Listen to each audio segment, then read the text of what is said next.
आसामनि chief minister Sarbananda Sanwal बिथांजों मैया बिटिआर सुक्तिनि सिगनेटरिस प्रमद बर' गबिन्द बसुमतारी बिआर फेरेंगा लरेन्स इस्लारि जोङो जथायै मोनसे टीम दुलाराय बर' फरायसा आफादनिफ्राय लोगोसेयैनो जोङो बिथांखौ लोगो हमनाय जायो आरो बिनि गुबै आयदाया जाबाय बिटिआर जे सुक्ति बे सुक्तिनि गासैबो दफाफोरखौ जाहाथे खम समनि गेजेरावनो फेस मेनाराव जाहाथे मावफुंनानै होयो बा मावफुंनानै लानो हायो आरो भारत सरकार आरो आसाम सरकार मोन्नैबो जिहेतु बे बिटिआर सुक्तिखौ गोख्रैनो आबुङै आरो रोखायै जाफुंसार होनायनि थाखाय बिथांमोना बिबान दङ। दा बेखौनो लानानै मैया गासैबो दफाफोरखौ मावफुंनो थाखाय जों गोसोखां बिलाइ गथायदों आरो बेयाव स्पेसियेलि माखासे क्लजखौ मेनसन खालामनानै गोख्रै सुस्रांनानै होनांगौ बा मावफुंनांगौ होननानै जोङो नारसिनदों। बे गिबियावनो एनडिएफबि केडार्स गासैबो फेक्सननि बिथांमोननि रिहेबिलिटेसन पेकेज जि एक्स ग्रेसिया दंमोन भारत सरकार आरो आसाम सरकारा रां अनसुंथाइ होनो गोनां दंमोन बेखौ गोख्रैनो रिलिज खालामनानै होनाय। नैथि बाथ्रायाव जाबाय एनडिएफबि केडार्स गासैबो फेक्सननि बिथांमोननि सायाव गोबां थानायाव बा आसामनि गोबां जिल्लायाव केस जाबसिननानै होनाय दङ सोमावसारनायनि समाव।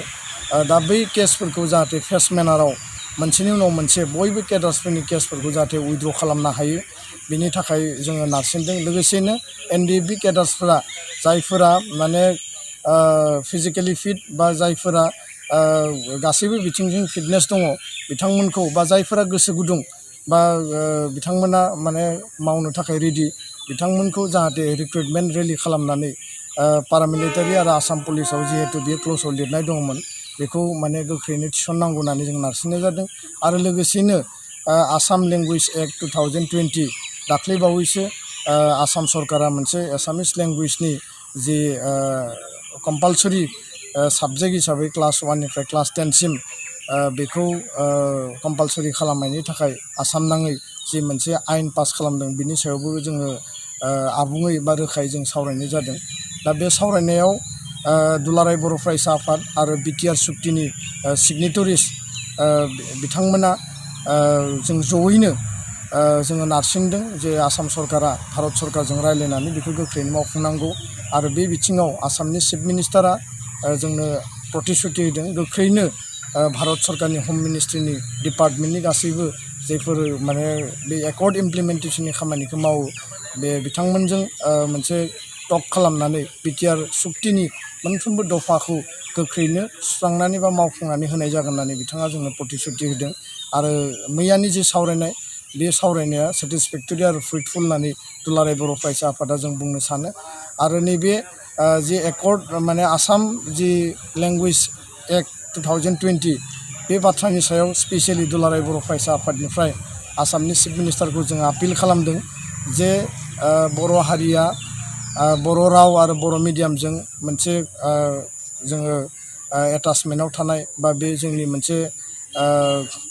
जि जोंनि अधिकार बा जोंनि जि मोन्थाय बा बे जोंनि आत्माजों गोरबोजों मेलेमजों थैजों सोमोन्दो थानाय जिहेतु राव आरो मिडियाम बिजों दा बेखायनो जों बुंदों जे जोंहा असमिया राव जौगानायनि सायाव बा असमिया थुनलाइ बा असमिया मिडियाम जौगानायनि सायाव जोंहाबो जेबो बुंनो गोनां गैया। नाथाय जों बिथांखौ स्पेसियेलि बुंदों जे बर' राव आरो बर' बिजोंखौ फोथांनानै लाखिनो थाखाय गोबां जोङो संग्राम खालामनांबाय आन्दलन खालामनांबाय गोबां जोंनि गेदेमाफोरा जिउ नागारनांबाय बिर जोहोलाव जोहोलावजोफ्रा आरो बे 40 बोसोरनि जि सोमावसारनाय बड'लेण्ड सोमावसारनायानो जा बा राव थुनलाइनि थाखाय सोमावसारनायानो जा बे सोमावसारनायनि गेजेरजोंसो दिनै आसाम नाङै बर' बिजोंखौ थाखो 1निफ्राय थाखो 10 सिम जोङो माने फोथांनानै लाखिनो हादों। आरो बे समाव बिटिसिनि एरियानि सिङावबो आरो बिटिसिनि बाहेरावबो आसामनि मरिगाव नगाव बा गोबां जिल्लायाव धेमाजि लखिमपुर दिनै बर' बिजोंनि जि सोलोंथाइ बिनि हालोदा मोजां नङा। जेराव सिंगोल टिचार दङ जेराव टिचारानो गैया टिचार निल आरो जेराव स्टुडेन्टनि एनरलमेन्टआ खमायलांखाबाय आरो इनफ्रास्ट्राक्चारनि बेबस्था गैया थाब टिचार्स एपइन्टमेन्ट होआ टेक्स्ट बुकनि प्रब्लेम आरो गोबां माने जोंहा साइन्स आरो मेथ्सनि टिचारनि प्रब्लेमा दिनैबो दङ। दा बेबायदि समाव जोंनि स्कुला मोनसेनि उनाव मोनसे एलपि एमइ स्कुलफ्रा दिनै थैलांगासिनो दङ गोबां जिल्लायाव आरो बिनि थाखायनो दिनै जोङो दुलाराय बर' फरायसा आफादा बे फरायसालिफोरा जाहाथे थांनानै थायो बे फरायसालिफोरखौ जों फोथांनानै लाखिनो हायो आरो बे सुक्तियाव जोङो डाइरेक्टरेट अफ एडुकेशन फर बड' मिडियाम जों बेखौ बिनानै लाबोदों आरो मैया चिफ मिनिस्टारजों सावरायनायावबो जिहेतु बाजेट सेसनाव बे बाथ्राखौ आसामनि finance minister doctor Himanta Biswa शर्माया फोसावदोंमोन जे गोख्रैनो सेपारेट डाइरेक्टरेट फर बड' मिडियामखौ गायसननाय जागोन बे बाथ्राखौ मैया चिफ मिनिस्टारखौ जोङो स्ट्रंलि जों आपिल खालामदों जे बेखौ गोख्रैनो मावफुंना होनांगौ नङाब्ला जोंनि फरायसालिफोरा आरो थैनायनि लामायाव दङ दा बेखायनो बेबायदि मोनसे अलखदनि समाव आरोबाव आसाम सरकारा बिटिएडि आरो बराक भेलिखौ गारनानै आसामनि माने गासैबो फरायसालिफोराव कम्पालसरि माने एसामिस लेंगुवेजखौ कम्पालसरि साबजेक्ट हिसाबै सोसननायनि जि आयेन पास खालामदों बेयाव जुदिও लिरदों जे बड' मिडियाम स्कुलाव बा बड' इनहेबिटेड एरियायाव 50% एबभ जेराव दङ बे बड' इनहेबिटेड भिलेज 50% एबभआव बिया माने कुनु लागु जाया बा बेखौ माने एप्लिकेबल जाया होननानै बेयाव जुदिও लिरदों नाथाय इमप्लिमेन्टेसननि टाइमाव बा बेखौ मावफुंनायनि समाव सरकारि अफिसारफ्रा सरकारि जायफोर डिपार्टमेन्टनि मानसिफोर दङ बिथांमोना बेबायदि गोबां खेलिमेलि खालामनायखौ जों सिगाङावबो नुबोदों आरो बेनिखायनो जोंहा बिनि सायाव गिनाय दङ आरो बर' बिजोङा जाहाथे कुनु कारनाव सोरबा बिजोंनि नारसिननायाव थैनो हाया बेखौ लानानै जों आसामनि चिफ मिनिस्टारखौ बुंदों जे जोंहा जाय समाव बड'लेण्ड सोमावसारनाया जागायदोंमोन बड'फानि समाव बे समाव आसामाव एजिपिनि सरकार दङमोन आरो बे समावबो आसामनि इउनिभार्सिटि आरो कलेज आरो गोबां इनस्टिटिउसनाव एसामिस लेंगुवेजखौ कम्पालसरि खालामनायनि थाखाय बिथांमोना जाबसिननानै होदोंमोन बा खालामनायनि थाखाय बिथांमोना बे समाव लामा लादोंमोन आरो बे समावनो बे कनफ्लिक्टआ जादोंमोन आरो बेखायनो जों आसाम सरकारखौ बुंदों जे जोङो जिहेतु शान्तिखौ लुबैयो जोङो आन्दलनखौ दिनै मोनसे फिनिशिङाव लाबोथ'नानै बिटिआर सुक्ति खालामबाय आर्म्सनि रिभलिउसना दिनै जोबथ'बाय दा बेबायदि मोनसे पिसफुल एनभायरनमेन्टआव एनादार मोनसे टार्मोल बा कनफ्लिक्टखौ आसामाव सृष्टि खालामनाङा बे बाथ्राखौनो जोङो नारसिनदों आरो बेनिखायनो आसामनि चिफ मिनिस्टारा बुंदों जे बे मेटारखौ लानानै जोङो रायलायगोन आरो बर' मिडियामा नैबे जे आसाम लेंगुवेज एक्ट बर' मिडियामखौ कुनु कारनाव जोङो माने हेम्पार जानो होआ बा बर' मिडियामाव बियो कुनु माने इम्पेक्ट गोलैनाय नङा आरो जोङो बर' मिडियामखौ बाद होनानैसो खालामनाय जादों होननानै बिथाङा जोंनो बुंदों नाथायबा बे जि माने आयेन दङ बे आयेनाव खिन्थु बड' मिडियामखौ बाद होनायनि बाथ्राखौ रोखायै लिराखै बेयाव माने माखासे कन्डिसन होनानै 50%नि कन्डिसन बा बड' इनहेबिटेड बड' मिडियाम माने इनहेबिटेड स्कुल बेबायदि माखासे बाथ्राफोरखौ बेयाव लिरदों दा बेखायनो फैबाय थानाय समाव जोङो आसामनि education minister doctor Himanta Biswa शर्माखौ जोङो लोगो हमबावगोन आरो बिनि सायाव जोङो रोखायै जोङो क्लियारलि जोङो माखासे हाबाफारिखौ लागोन आरो कुनु कारनाव जाहाथे एसामिस लेंगुवेजखौ कम्पालसरि खालामनायनि थाखाय बर' मिडियाम बा बर' बिजोंनि गंसेबो फरायसालिया थैया आरो लोगोसेयैनो बर' मिडियाम स्कुलाव बे जि कम्पालसरि खालामनाय बे खालामनायखौ जाहाथे कुनु कारनाव बिथांमोना खालामा बा जोङो मालाबाबो खालामनो होनो हाया जिहेतु बर' बिजोङाव बर' फरायसा फरायसुलिफ्रा दिनै फरायगासिनो दङ आरो जेराव जेराव बर' बिजोंनि फरायसालि गैया बै फरायसालि गैयै जायगायाव बर' स्टुडेन्टफ्रानो दिनै एसामिस मिडियामाव फरायगासिनो दङ मादार टां मिडियाम हिसाबै बर'आव आरो सेकेन्ड लार्जेस्ट मादार टां हिसाबै दिनै माने एसामिसाव माने गोबां जायगायाव जेराव माने फरायसालिनि आंखाल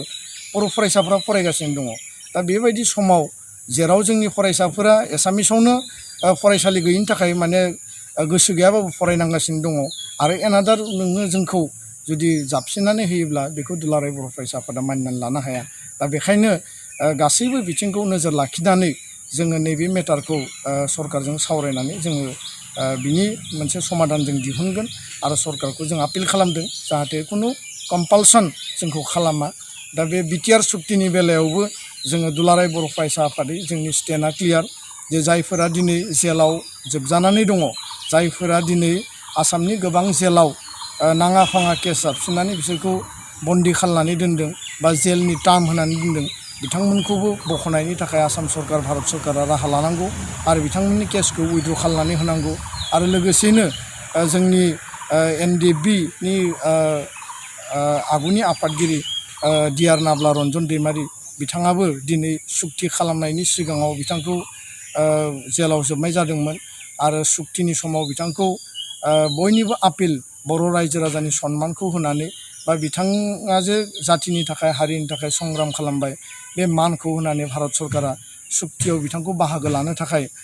दिनै जेरैबायदि स्कप होबाय बा जेरैबायदि स्पेशल मोनसे केटेगरिनि गेजेरजों बिथांखौ दिहुननानै लांनानै सुक्तियाव बाहागो लाहोबाय बिनि उनाव बियो माने जुडिशियेल मेटार बा बियो कर्टनि मेटार होननानै आरोबाव बिथांखौ जेलाव माने जेलनि टार्म जिहेतु सिबिआइ स्पेशल सेसन कर्टआ होदोंमोन बे जेलनि टार्मखौ कमप्लिट खालामनो थाखाय बिथांखौ जेलाव हरफिनबाय बे बाथ्राखौ लानानै दुलाराय बर' फरायसा आफादा जों सरकारखौ जों आपिल खालामो आरो सरकारजों जोङो उननि समाव बे बाथ्राखौ लानानै जोङो सावरायलांबाय थागोन बिनिखायनो दुलाराय बर' फरायसा आफादा जोङो खावलायगोन सरकारखौ जे डिआर नाब्ला बिथाङा जिहेतु मोनसे संग्रामनि गेजेरजों हारिनि थाखाय नांबाय बिथांनि जि मान मर्यादा बर' हारिनि मान मर्यादा बे गासैखौबो नोजोराव लाखिनानै बिथांखौ गोख्रैनो जेलनिफ्राय दिहुननायनि थाखाय बेबस्था लानांगौ